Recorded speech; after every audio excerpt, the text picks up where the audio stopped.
Black History Month on Voice of America. We remember the risk-takers who took a stand, crossed hard lines, and often gave their lives so future generations could live better. Ida B. Wells challenged segregation, fought for women's rights, and was the most prominent Black female journalist of her era. Born during the Civil War, Ida Wells was the oldest of 6 children, but was orphaned at age 16 when her parents and a sibling died of yellow fever.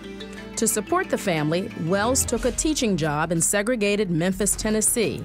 There, Wells witnessed such unequal treatment of Black students that she began writing articles calling attention to their struggles. One day, on a train to work, Wells refused to give up her first-class seat and was dragged off the train. She sued the railroad for discrimination and won. That incident sparked her quest for justice. But Wells' most notable crusade began after 3 of her friends were lynched.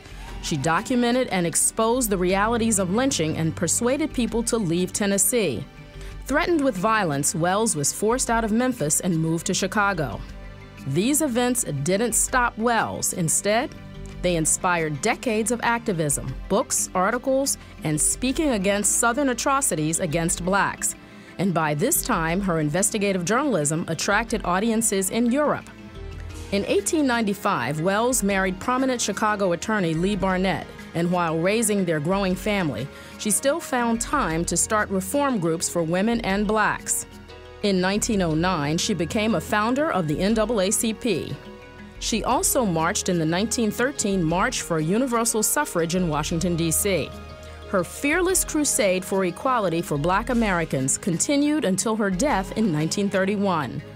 Ida B. Wells left behind a legacy of activism, justice, and hope for change.